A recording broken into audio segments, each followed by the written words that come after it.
is going to take this even further with a reusable first and second stage. Now, while most rockets are expended after their portion of the mission, SpaceX rockets land back on Earth and are quickly returned to our hangars to prepare to refly again.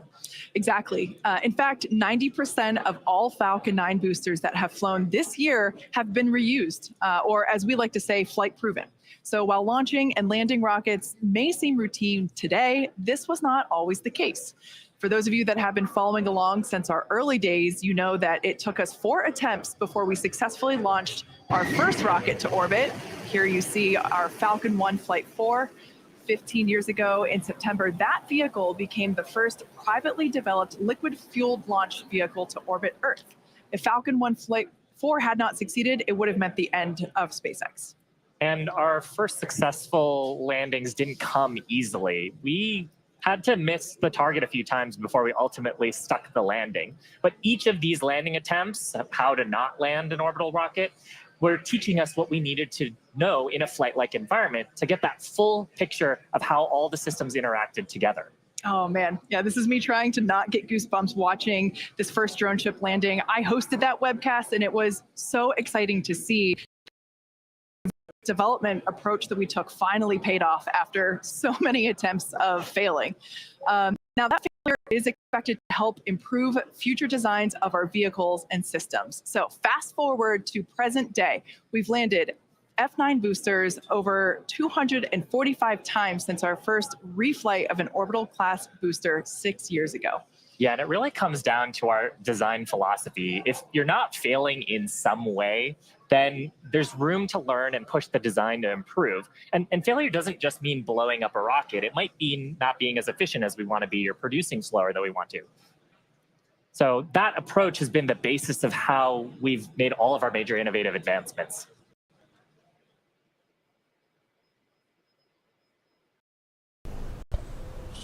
You looking for a good sci-fi show, but just scrolling endlessly instead? Who are you? How'd you get in here? I programmed the sci-fi channels for Pluto TV. Please get out. Yep, no, I'm on my way. I got a taxi coming. Ooh, well, now it's 21 minutes. Magazine lover? Get unlimited digital access to thousands of magazines and newspapers with Readly. Try today. Whatever the outcome and however far we get today, we can promise excitement. So why are we doing all of this? Why do we need a rocket this big, and why does it need to be reusable so quickly? And that answer goes back to SpaceX's mission, which is to make life multiplanetary. We aren't just building a new spacecraft, we're changing what it means to go to space. By building the most powerful rocket ever flown and a ship designed to carry people, cargo, habitat, satellites, and more, we're unlocking a future where our dreams of exploration will no longer exceed our grasp. And this mission continues with flights like today. And these are flights where we're going to fail fast, but learn even faster, where each time we're going to try something new while flying something that we've improved. And ultimately, that's going to build up a fleet to fly early and often as Starship rapidly evolves to become more capable and more reliable. The first stop is our nearest neighbor, with a surface that hasn't seen visitors in more than 50 years. Under Artemis with NASA, Starship will return people back to the moon. After those first expeditions, we'll be ready to fly more people along with everything that it takes to build a moon base. Think about that. Hardware that will enable us to live on another world is sitting on a launch pad on Earth right now.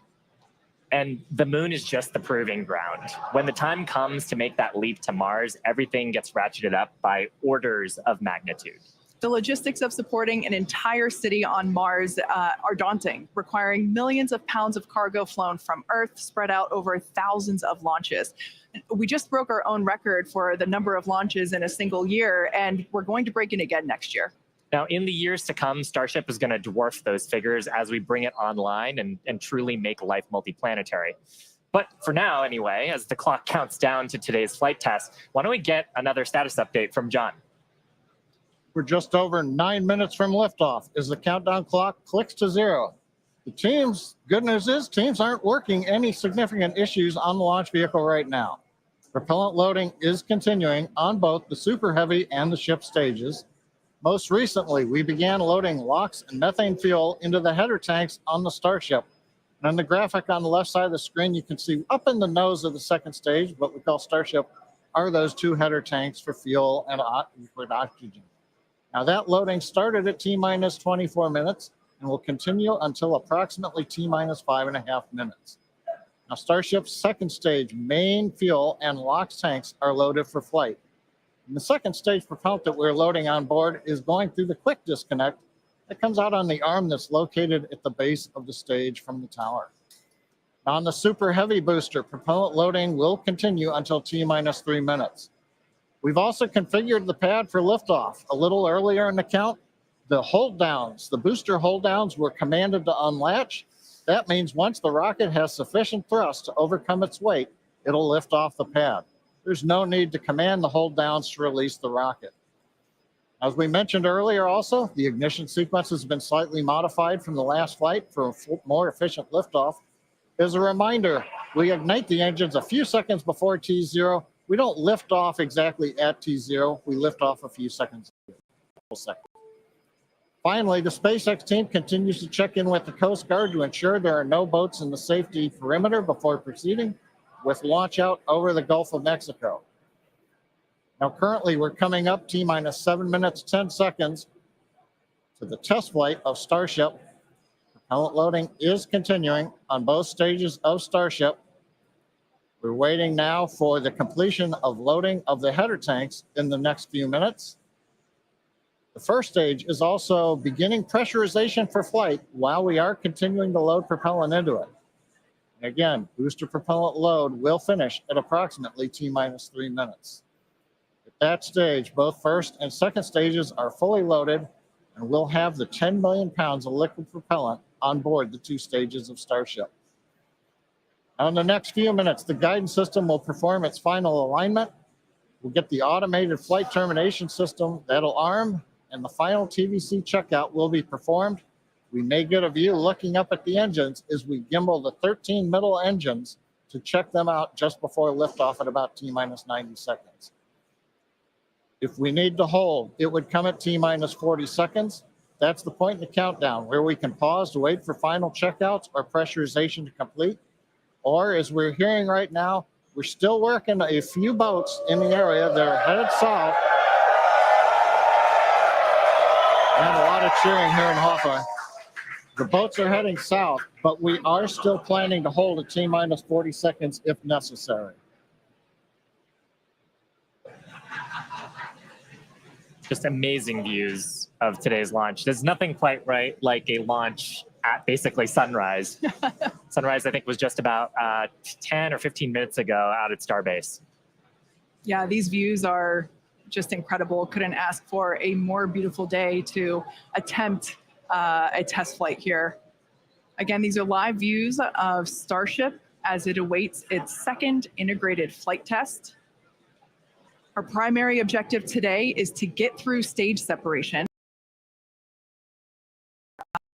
Our attempt to perform hot staging, where we are going to ignite the engines on the second stage while some of the engines on the first stage are still lit. So essentially both stages will be making fire at the same time, and that will push the booster away from the ship. It'll separate the two stages. So that's the primary goal for today. We really hope to be able to test that out. But at the end of the day, all and any data that we can collect is going to be incredibly helpful and help inform future improvements and iterations of the vehicle.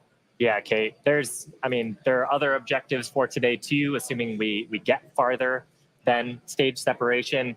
There's goals to test out how reentry goes on the ship portion. If the booster survives stage separation, then it's going to try a boost back burn and hopefully a soft landing as a sort of dress rehearsal for what it would look like on land. So everything coming up to that big design change, though, of hot staging today. Yeah, exactly. Like you were saying, that booster, it will be attempting a water landing in the Gulf of Mexico. We don't intend to recover any of the hardware for either the ship or the booster today. But that booster, yeah, we want to try and demonstrate controlled ascent through most engine cutoff. We want to try to demonstrate that hot staging separation and boost back flip, trying to basically demonstrate controlled burn and entry and that soft water landing. Like you said, it will help inform when we attempt a land landing, but we start in the water first. Exactly. Just like we did with the Falcon 9. Yeah, exactly. And, just getting to hot staging, though, is going to be farther than we got on Flight 1. Yes. Flight 1, that was about as far as we got. We didn't have hot staging on that vehicle. So that's the first and foremost objective today. Get that far, hopefully. Fingers crossed. Now, one thing that's a little cool about Starship, and it's different from Falcon 9, is we can actually hold a little bit longer if we needed to than we can on Falcon 9 missions. Once we get to T-minus 40 seconds, and if we did have a hold, depending on the reason for the hold, we can hold for up to 30 minutes. And today, actually, our entire launch window is about 20 minutes, so the whole duration would cover most of our launch window. Yeah. And that's different from Falcon. Yeah, absolutely. With Falcon, we have to go exactly at T0. That 40-second hold is super helpful. If we need to, for example, we need more time to pressurize the COPVs for flight levels.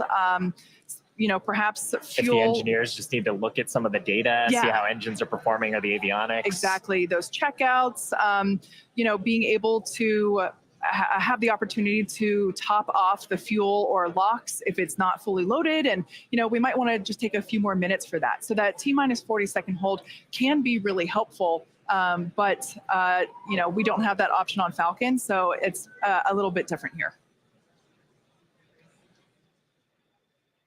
We're just inside T-minus 2 minutes and counting. The good news right now, we're hearing it doesn't look like we're going to need to hold a T-minus 40 second as the boats are clearing out of the way. Next event coming up, TVC wiggles as we move the center engines on the first stage.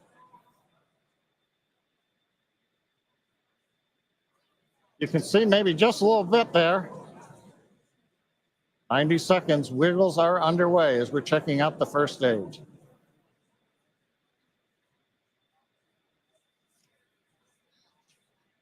TVC checks are complete.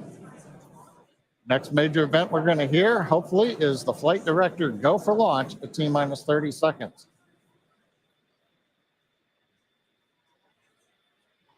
As we're coming up on T-minus 1 minute, when we get to T-minus 40 seconds, we'll just listen in. Last time, as you recall, we did hold at 40 seconds, but it took a few seconds for the clock to recover. So we're going to watch that. And as we press to T0, we're going to watch and listen the second test flight of Starship.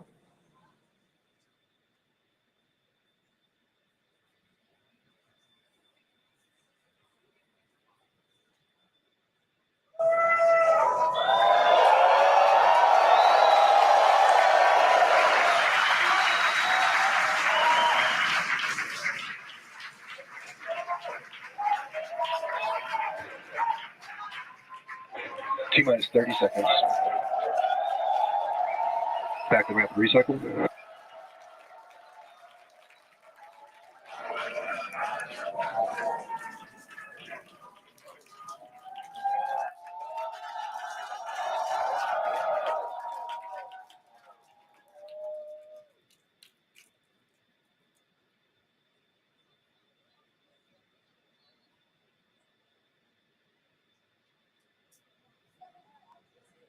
Back at Hawthorne, we're at T-minus 40 seconds in holding.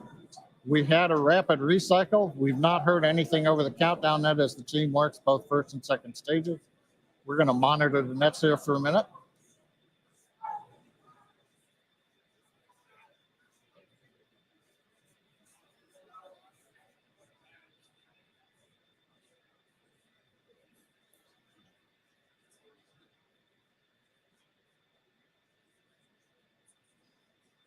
Got a little bit of an update.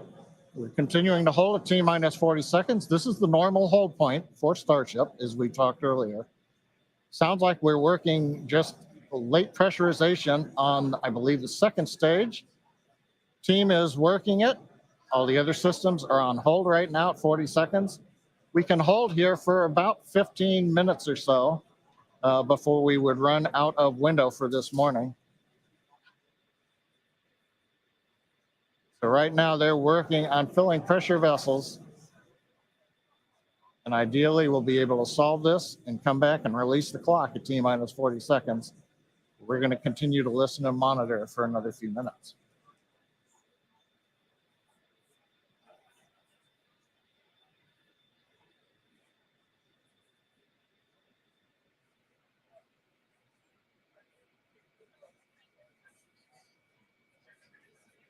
And it's worth mentioning here that don't go away. We are holding at T-minus 40 seconds, but once the teams have resolved and see the data that they want to see, the clock can restart straight away and it'll start ticking down from T-minus 40 again, all towards liftoff. Yeah, exactly. Now, while we do have the ability to hold for up to 30 minutes, we only have a 20-minute launch window. So don't go away. Don't change the channel. And just like Shiva said, we can restart that clock. And there it is. And there it goes.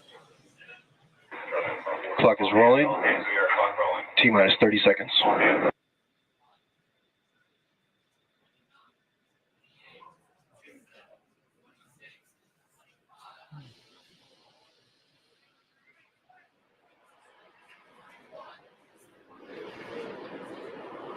T-minus 15. 10, 9, 8, 7, 6, 5, 4, 3, 2, 1.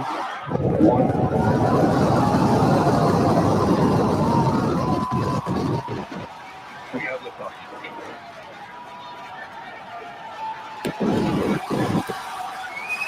Keep the pitching down range.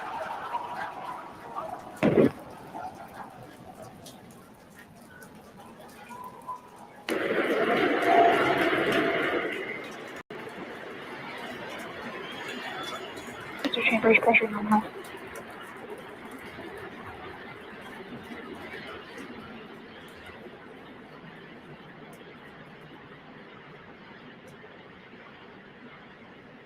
We are T-plus 40 seconds into the flight of Starship. 33 Raptor engines powering the first stage. Power and telemetry nominal. We've heard power and telemetry nominal call out. We're heading downrange over the Gulf of Mexico.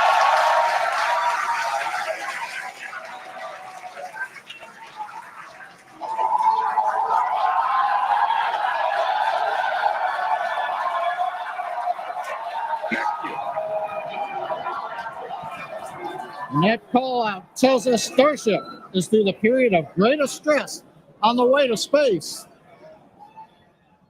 Now the next major event is hot staging in just over 90 seconds from now.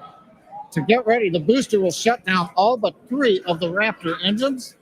Clamps holding the 2 stages together will release, and the Starship's second stage will ignite its engines.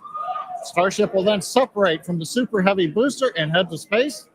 And at the same time, the 3 engines that are still firing on Super Heavy will flip the booster around. 10 more engines will ignite for the boost back burn, putting the first stage on path for a splashdown in the Gulf of Mexico.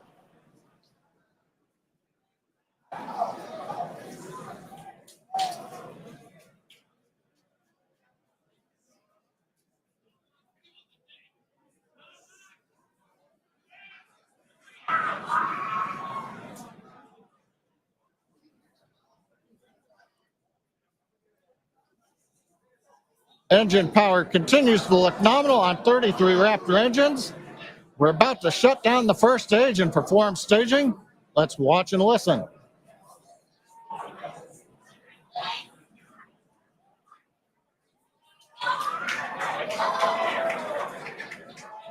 And acquisition of signal Houston and New Orleans.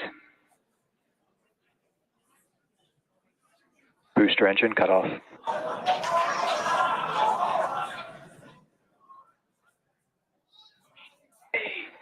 Stage separation. Boost back startup. Shift engine ignition.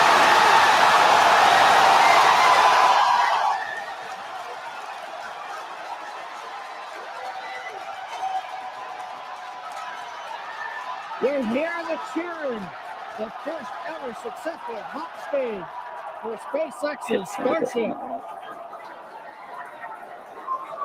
Incredible views of our Super Heavy booster And as you can see, the Super Heavy booster has just experienced a rapid, unscheduled disassembly. However, our ship is still underway with all six. Power and telemetry nominal.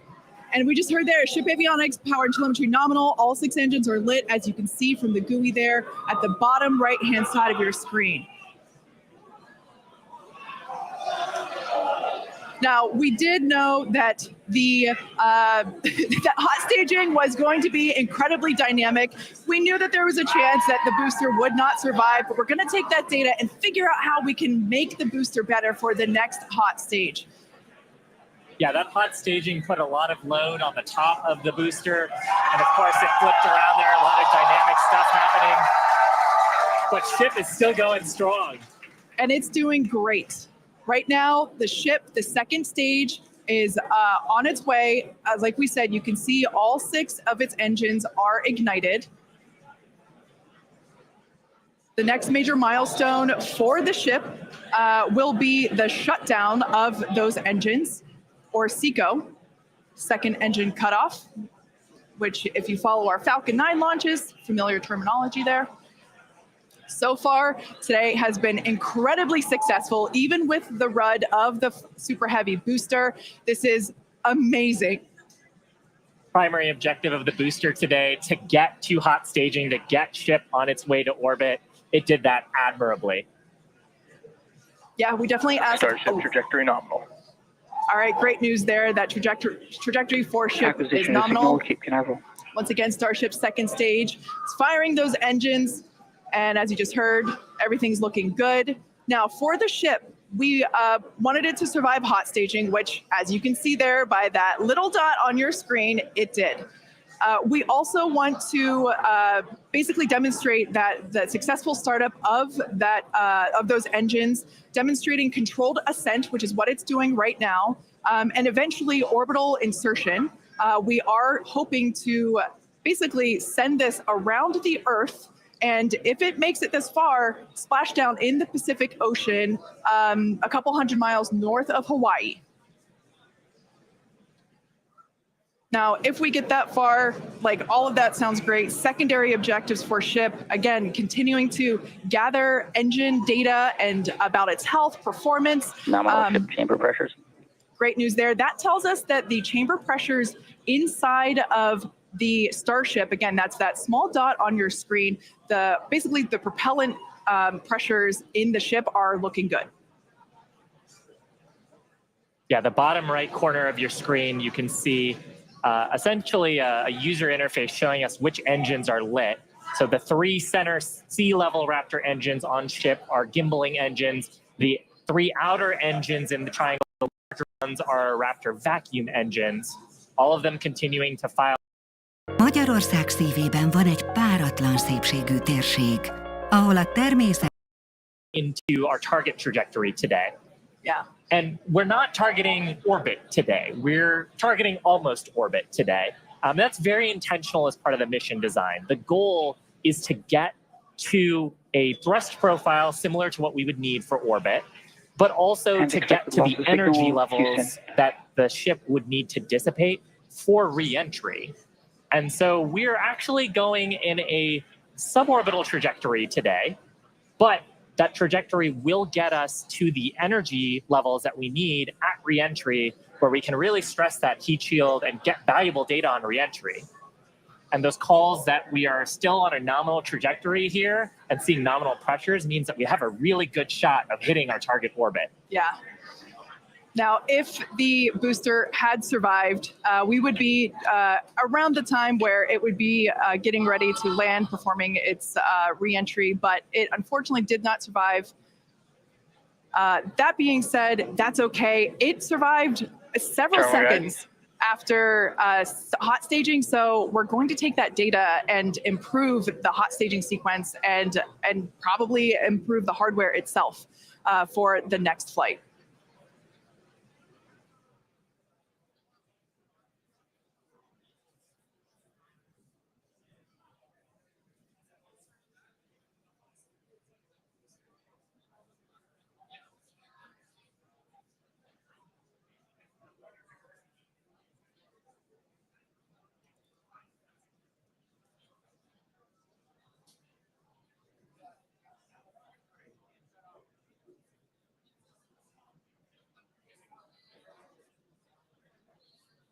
They're standing by for a call out here.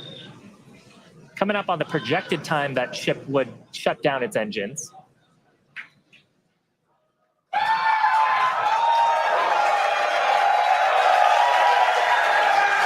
you can tell by the excitement from the crowd here at Mission Control Center in Hawthorne, there's a great view of our Star Command Center. That's our control center at Starbase Texas. The crowd here, Mission Control Center behind us in Hawthorne. Everyone is super exciting. What a successful day this has been so far.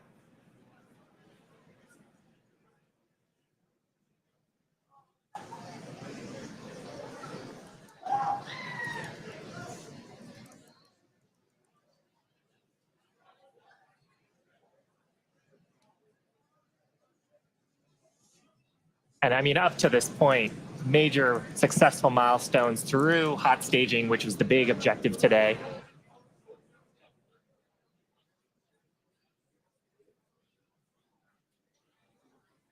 So we are going to head into the coast phase, planned for the next about hour and 5 minutes. We'll be returning around the T+1 hour and 15-minute mark. And that's while we're waiting for Starship to continue on to its next step for reentry. We're not totally sure what video we're going to get, and that video comes normally by overflying ground stations, but we don't have a ton along our flight path. So fingers crossed that we will get some via Starlink on this mission since we're testing that out.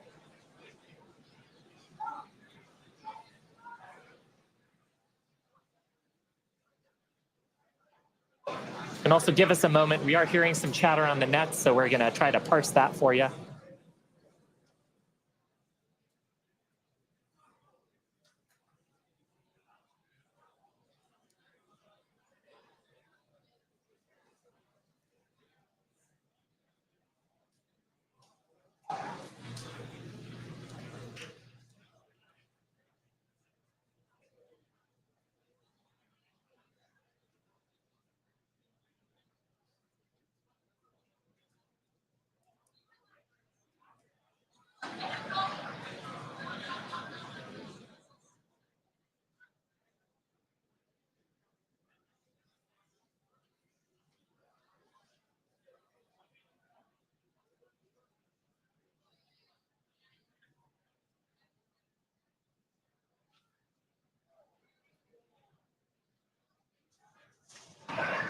John Innsbrucker back here in Hawthorne at our webcast desk.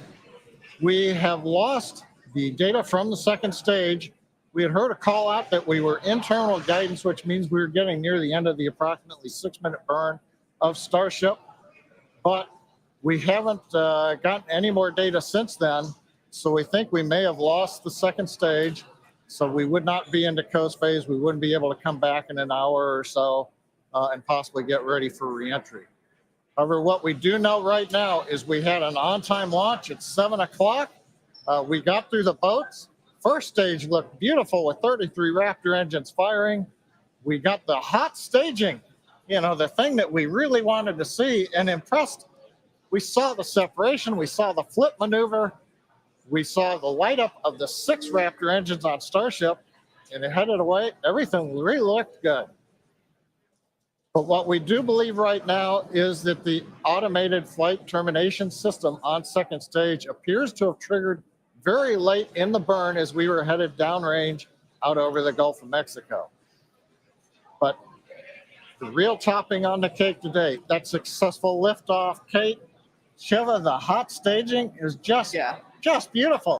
Exactly what we were looking for. Yeah, ultimately, honestly, such an incredibly successful day. Even though we did have a RUD or a rapid unscheduled disassembly of both the Super Heavy booster and the ship, that's great. We got so much data, and that will all help us to improve for our next flight. Of course, and that's why we flight test, and you can bet that there's going to be more to come. So we really do want to thank you all for joining us. Of course, we want to thank the people of Cameron County. We want to thank all the federal agencies that have supported us for our tests. And of course, a huge congratulations to the entire SpaceX team on getting through this flight test today.